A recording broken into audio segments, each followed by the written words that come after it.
ladies and gentlemen, my name is Kurt, and welcome back to Far Lands or Bust. Hold on a minute here, hold on, my volumes seem low and wrong, so hold on a second. Welcome back to Far Lands or Bust. Hold on a second. And we're back, and yes, those are much more normal volumes. Am I right, Wolfie? No? Okay. Well, I heard you woof regardless. I think something... We'll hypothesize what happened in a moment here. But yeah, welcome back to Far Lands or Bust. It is episode 443 of Far Lands or Bust. Woof. Yes, I know. Wolfie is anxious, wants to get walking. That is east. This is west. So we are going to continue that way in Far Lands or Bust. Ooh, there must be a spawner beneath there, but can't see it. Won't explore it. But yeah, we are continuing here on Friday, January 30th, 2015. And at farlandsorbust.com, still raising money for Child's Play charity fundraiser over at farlandsorbust.com. I structured that sentence incorrectly, but yeah, we're still raising money. We are up to $21,645. Woof, and 72 cents. 43% of the way to our $50,000 goal. This is not a spawner. I thought it might be a spawner, but it doesn't appear to be a spawner. So continuing on. Yeah, so keep going to farlandsorbust.com to donate to Child's Play charity. Farlandsorbust.com. How many more times can I say that web address? Perhaps once more. Farlandsorbust.com. So yeah, I guess the audio was off because yesterday, Thursday, I did a live stream. Hopefully a return to the weekly live streams, but I went on twitch.tv/KurtJMac and we live streamed a game called Condor, kind of a cool indie game, amongst other things. We're kind of messing around, but Condor is kind of the game. I'll probably be uploading that over the weekend. And I think maybe because it itself... Oh god. Oh dear, this is a terrible situation to be in. There we go. But because it was... like, it didn't have its own independent volume slider, I was doing it in the mixer, and for whatever reason, Minecraft followed that, and it was like on 18% volume. But we're back up to our normal 50% volume with Minecraft here, so hopefully everything's recording fine. I guess I'll have to keep that open. Maybe because it was a Java instance, and then Windows just said, "Oh, okay, all Java instances must adhere to the 10% or whatever volume limit that Kurt has placed upon it." But no, that is not the case. We already have our audio figured out for Minecraft, Far Lands Bust. Indeed. So yeah, it's episode 443. We're walking to the Far Lands. It is the last episode of January 2015. So we are rapidly approaching yet just less than a month until March, which is the anniversary of Far Lands or Bust beginning. And of course the last time we did a flobathon, so hopefully we can get to that $50,000 goal for Child's Play charity before then, so that we can properly hold a flobathon and then press F3. I have a... I have a need to sing. No, I have a question from a donor, an anonymous donor, about Far Lands Bust. Ooh. All right. I'm so sorry. God, that's gross. Weird voice issues. But I've got a problem. Not a problem. I've got a problem. I have many problems, but I have a question to which I have an answer from an anonymous donor here. What would you do if you died in the game?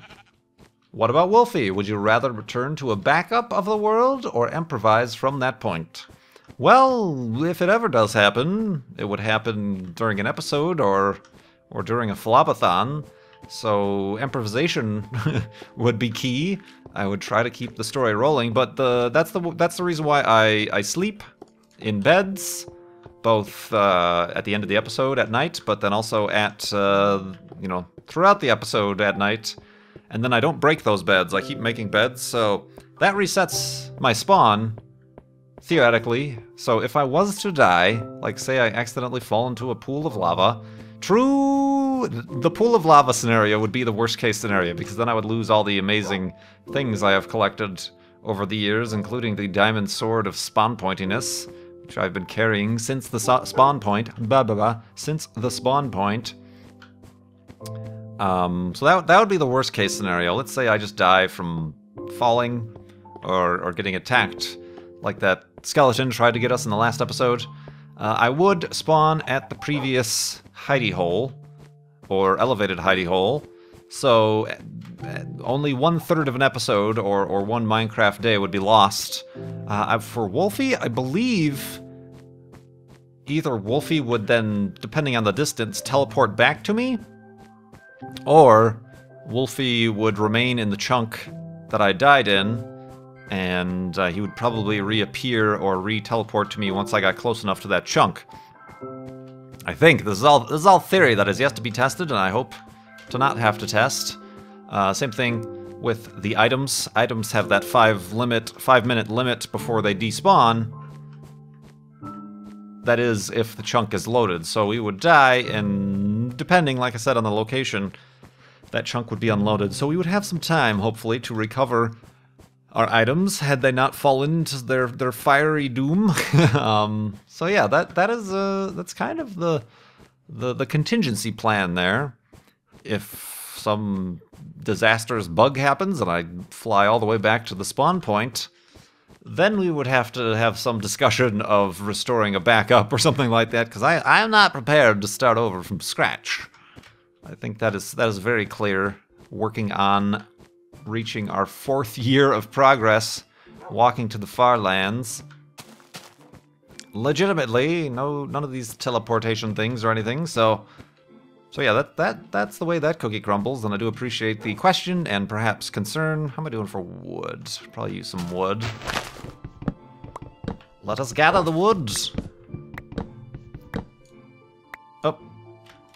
Sorry, Wolfie. I'm gathering resources. Alright.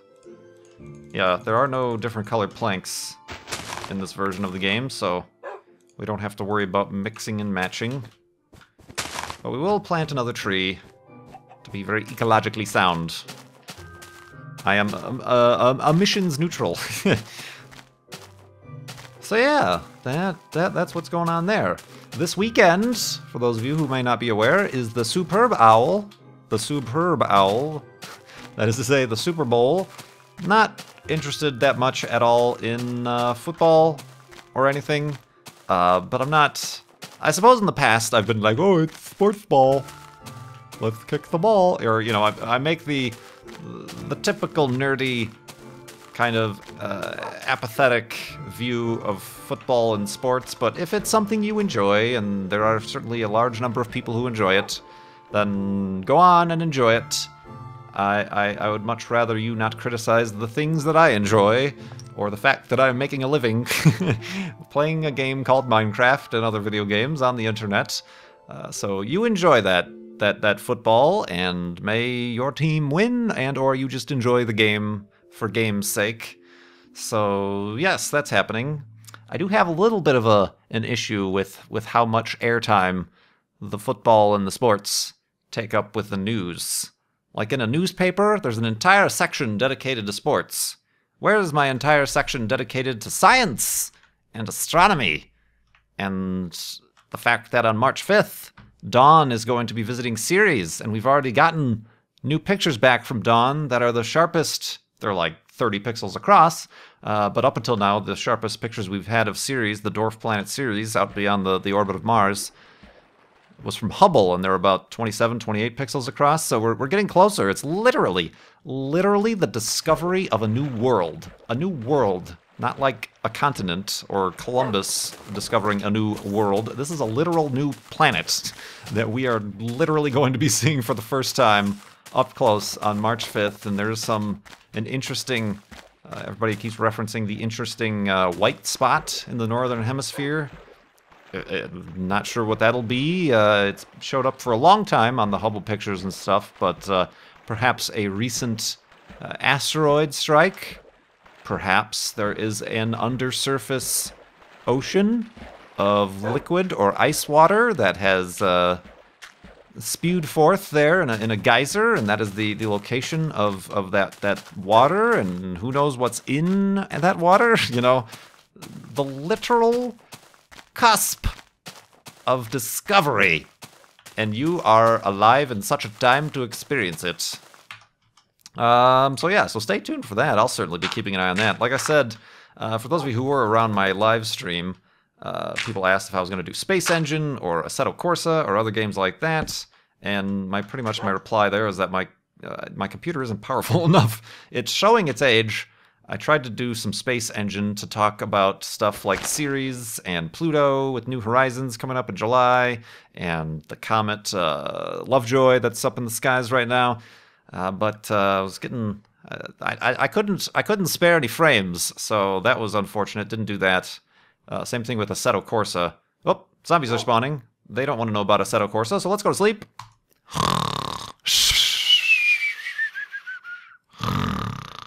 And awakeness. Indeedness. Woof. So yeah, I haven't... Oh god! Okay, yes, here they come. We're gonna find out what happens when we, die. Serpentine, serpentine, serpentine, serpentine, serpentine. Ooh, that was some craziness. Yeah, we need to be much more brief with our talks, our little chats before we go to sleep there, because that's getting dangerous. Ooh, that's a little bit dangerous too.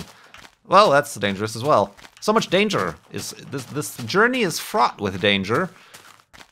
But yeah, there was that. Space Engine, Assetto Corsa. I tried playing, but I have to remove all the special effects. But I have to reduce the graphics to the point where I'm like, I don't feel like I'm doing this game justice by playing it in such crappy visual resolution. So perhaps when the new PC is built or something, we'll figure out what to do with that. Who knows? We'll figure it out. But yeah, both that and Space Engine, I'm afraid. Dang it. So, but yeah. So I don't. That was a strange course of conversation, but we survived. We made it through, and we're gonna continue on here. I need some pigs. Let's get some pigs. A lot of pigs. Woof. Punching the pigs. Boop. Hey, I said boop. I said boop. Receive my boop. Let's see. Another question from a Child's Play charity donor is from ZK. ZK asks, over the weekend, boosh, over the weekend, instead of going to PAX South, I went to a HDPE, a high performance driving event. Acronyms. It was a blast to drive on a road course. Since you have such interest in cars, have you ever considered or have you driven on a track? I think I answered this before, but no, I have not. I have interest. Certainly, I have interest. Certainly. I certainly don't have the vehicle to do things like that with, but yeah, I certainly have interest. It goes along with a question I got from a patron here. Do you have any bucket list items? What would be on your bucket list? Have you checked anything off your bucket list? From Zachary. Certainly driving on a track. Not sure so much about literal racing. Maybe, but maybe not. I'm not a really competitive person, if you haven't noticed. But driving on a track, being able to like drive to take it to the limits, as it were, would certainly be interesting. Speaking of Assetto Corsa and racing games and things, I mean, I think it would just be fun. I've been on a track, but not as the driver. I did the Richard Petty driving experience at the Chicagoland Speedway a handful of years ago, where you're just the passenger and they drive around. That was the cheapest option. Otherwise, you're looking at upwards of $300-400 to be the driver for like 3 laps. And then more and more expensive from there as you get more and more laps. The more extreme Richard Petty driving experience. But, you know, that was fun. I think we did like 3 or 4 laps or something like that, and in the passenger seat is quite interesting, going up to like 160 or something like that, and boy, those turns. I don't understand how those drivers do it, because like the G-forces like literally push you into the back corner of your seat, and you're like, all right, this is uncomfortable. I don't know how much more of this I can take. But otherwise, yeah, you know, it'd be kind of fun to go to like an event like that and hop in, I don't know, just like a Miata or some sort of like, yeah, kind of a small performance car, but not, you know, I'm not going to jump into a, I don't know, a Porsche or anything too crazy of an actual race car. But I'm assuming that's what you mean. Yeah, did you drive your own car, or were there other cars that were driven? So yeah, I'll have to look perhaps in my area to see if there are such things as those. Such things as those. Oh, that's a nice little natural bridge there. I think we should boat over yonder and under yonder. Oh, another one. Yeah, that's neat. Do you ever notice in this version of Minecraft? Yeah, Wolfie, I notice that there seem to be themes. Like, these aren't even the same biomes at all, really, across an ocean, but there's kind of just like a general theme to the terrain generation, and I don't know what sort of stuff went into that, or if it's even intentional at all. Perhaps I'm just filling in the gaps and saying there's a theme, but yeah, there's like similarities over short distances, even if they aren't shared within the same biome, or really seem like they are there on purpose. Aha, so have you ever driven a car on a track? Never driven a car on a track. I'm assuming go-karts don't count. Go-karts are fun too, but no, go-karts don't count. But yeah, that would be interesting. It would be also interesting, there are also like amateur rally events. Off-road would be fun as well. Maybe a little bit less, well, maybe not pressure, but you know, a little bit less finesse as there would be on a road course, a paved road course, as there would be kind of on an amateur rally stage or something. That would be fun. That would be fun. Would it not be fun? It would be fun. I'm declaring it now. Fun! Fun would be had. So yeah, thanks for that question there and donation, ZK.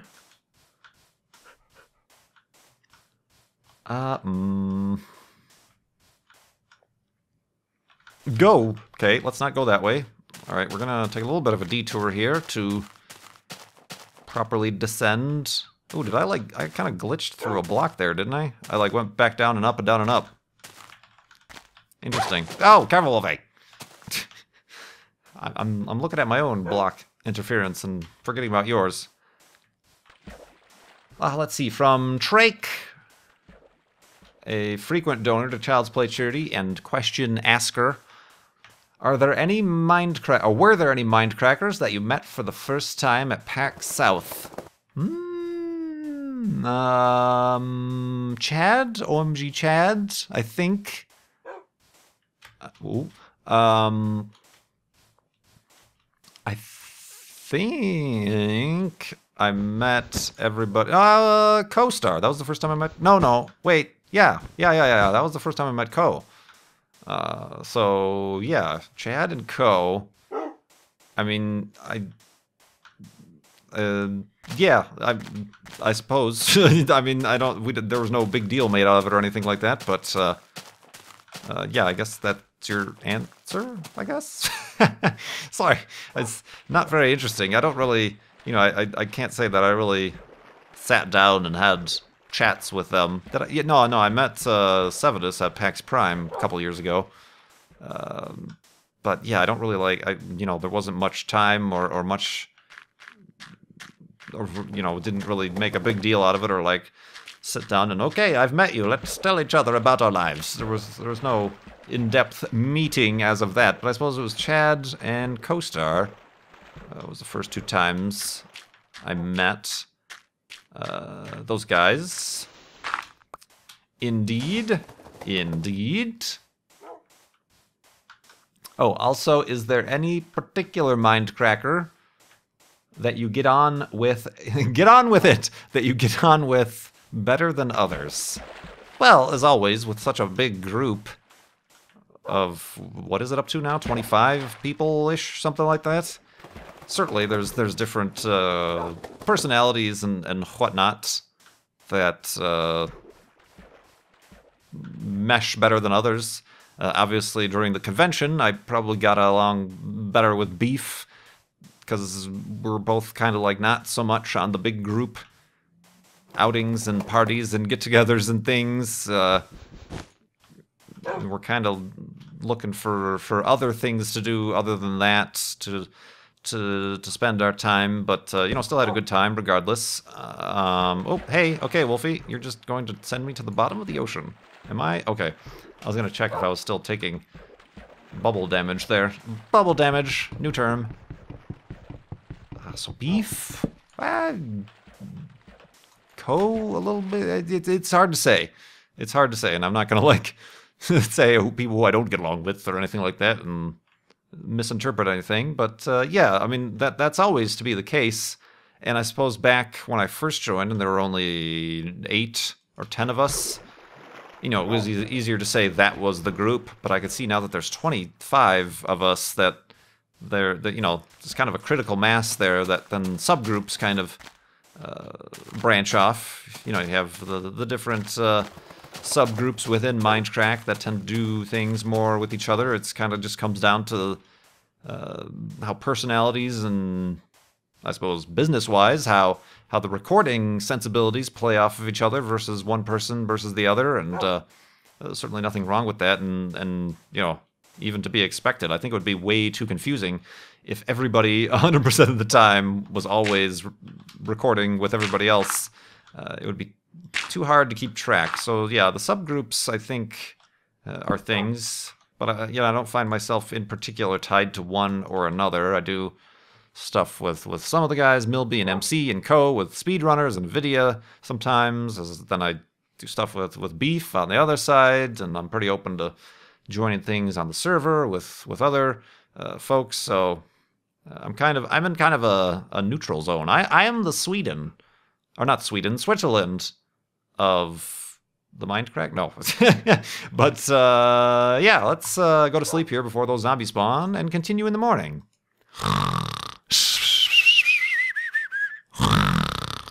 Woof! And a woofness. And a woofness indeed. Ooh, I just landed right on top of you. Sorry. Alright, this frickin' desert is frickin' lasting for frickin' ever. For frick! Frickety-doo-dah. Ooh, a spider. Ooh, and... oh, perhaps we can pick up some skeleton residue. Do you have any residue for me, my friends? Are you friendly, spider? Don't make me shoot you. Oh, no residue? Oh, here's some residue. Boop, boop, and a boop. Alright. Continuing on, but also watching out for those cacti.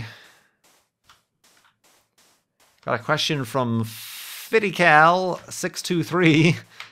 Asks, have you seen the Hobbit trilogy? And if so... I've lost your question. And if so, what did you think of it compared to Lord of the Rings? Have you ever eaten sushi before? I have never eaten sushi before. I'm not a big fish person. I'm a lizard person. Wah! No, I'm not a big fish person regardless. So the jump to raw fish would be a pretty big one. So I have not tried sushi, and that's one of those things I could go the rest of my life never, ever, ever trying sushi, and I will be all right with it. That would be a life well lived. So never done the sushi thing. Additionally, what was the question? Hobbit trilogy? Yeah, I kind of talked about that recently. I saw the final movie in the Hobbit trilogy. Good, entertaining. However, especially in this final movie, you can see how they're really stretching the content from within the books. So it maybe would have been better served as just 2 movies or even a single movie, as opposed to the trilogy. But I suppose they gotta squeeze every drop out of it, and I definitely, because of that, enjoy the Lord of the Rings trilogy much better. And I would highly recommend, I've never read the books, but I would highly recommend checking out the extended editions, because so much more is explained. As somebody who hasn't read the books, there were some gaps left in the theatrical releases of the first 3 the Lord of the Rings movies. Like, whatever happened to Saruman? Or who was that weird white orc? The weird cancery face, bubbly face guy, and what happened to him? And all that stuff is kind of important, and it ends up getting answered with the extended editions. So those are the versions I got on DVD, and I said that weird, didn't I? DVD, and my eyes were opened to a much more rich and complete universe of storytelling. Woof. Yeah, even how old what's his name is, the main guy, Viggo Mortensen, his character, Striker, and then his actual name is escaping me right now, but like he's like a really old person, like his whatever, he has something in his blood that makes him age very slowly, and like that's important to know. But that was totally cut out of the theatrical releases and stuff. So, but anyway, but I digress. So yeah, I definitely still enjoyed the Lord of the Rings trilogy over The Hobbit. Fabian, with a donation, basically just wanted to make a comment to say, I got my buddy Austin to get you to talk to me on the phone at PAX South. Yes, because that was the only instance somebody handed me a phone and said, hello, talk to my friend Fabian. So hello, once again. Now you get me talking to you twice. It's a 2-for-1 deal, but I do appreciate the donation to Child's Play charity after that fact. I believe you said you are trying to go to school for and then get a career in space flight, in space exploration, in space science or engineering. So, good luck to that. I will see you on the moon, or Mars maybe, or Ceres or something. Who knows? Who knows? Indeed. So yeah, we did what did we do yesterday? We did a live stream yesterday. I think it went all right. I guess those of you who were there, let me know what you thought in the comments below. I got a kind of just going to this PAX South thing, and like I mentioned, there was a huge presence on Twitch. It almost seemed like I mentioned, the Twitch conference as opposed to anything else. And getting to talk to people like Sevidus, who have a much different approach, being as his main thing is live streaming all the time. He's quite successful at that. A very different approach to both gaming content creation on the web and also fan interaction and methods for both live streaming and video, and getting into conversations about monetization and networks and your whole Patreon thing. And then we talked a lot to the Game Wisp people, which is another kind of distribution platform you may have heard of, and monetization platform. Some very interesting stuff coming out of that. I don't really go. I don't go to these PAX's conventions for business purposes, but it always ends up coming up, and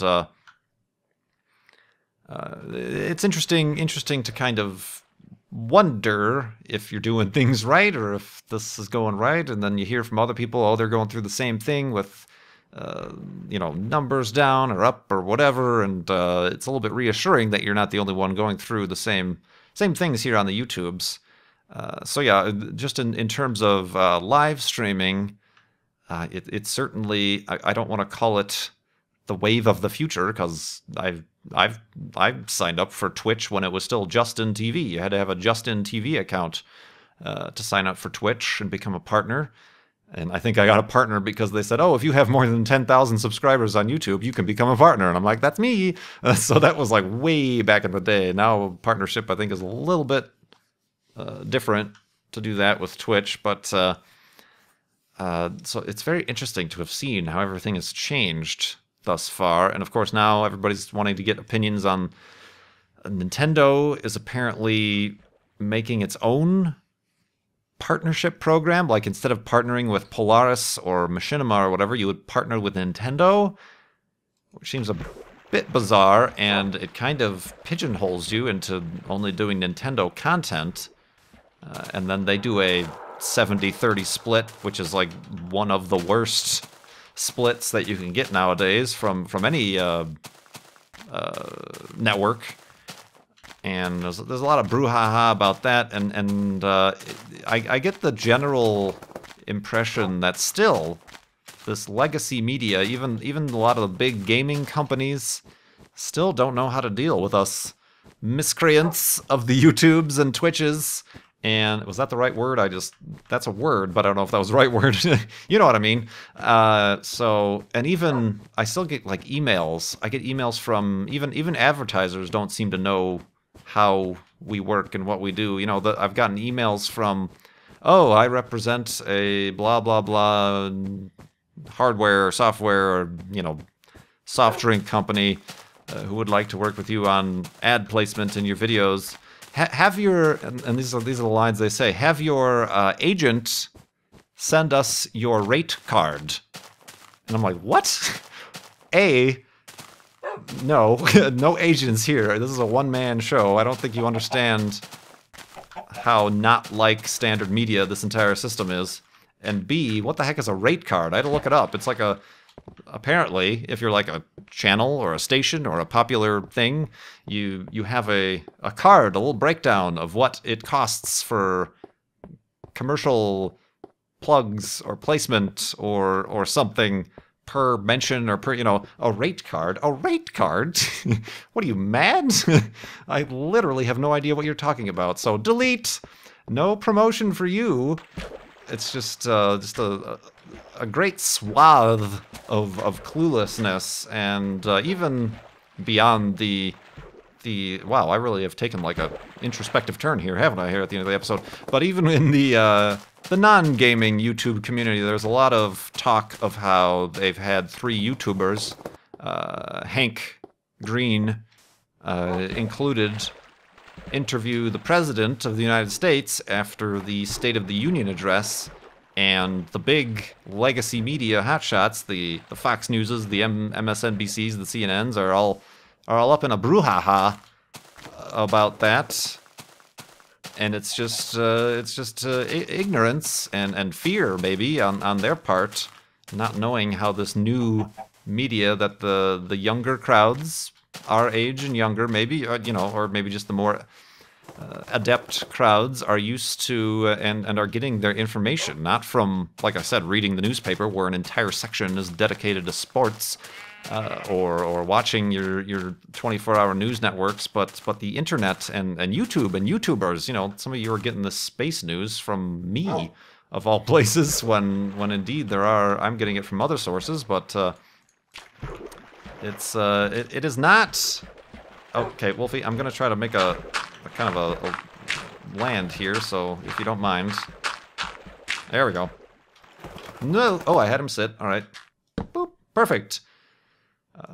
So it's all a very interesting thing, and certainly gets somebody like me thinking, but also not worried, but just like confused about where to take or where to expect to take these things, and really just doing like the live stream, like okay, looking at the current trends.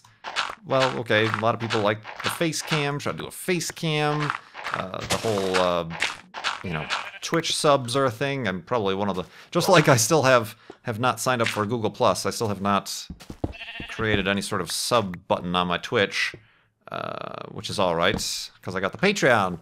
But you know, kind of it gets you to thinking. It twists the old noodle. Hey, that could be taken wrong, but whoa, hey, how did I do that? I don't even know how I did that.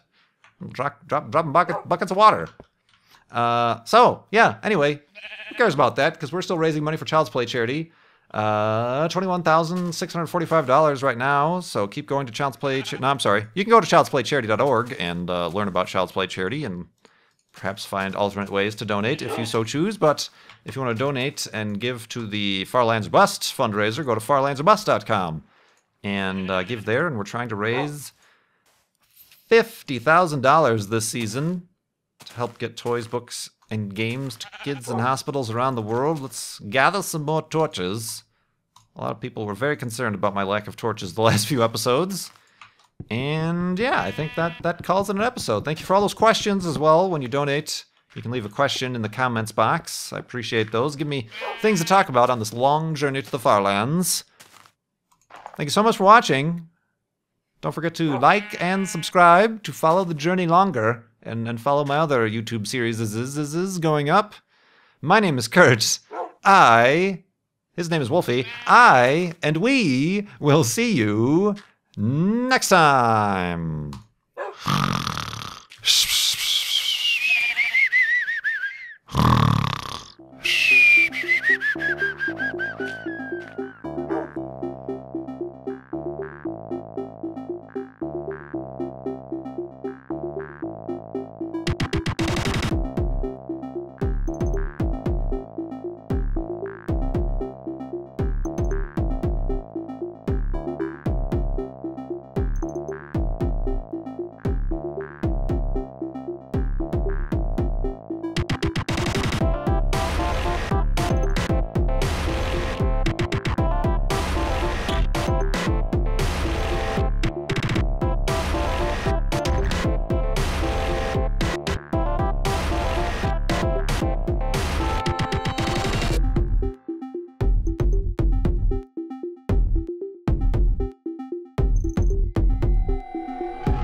I have a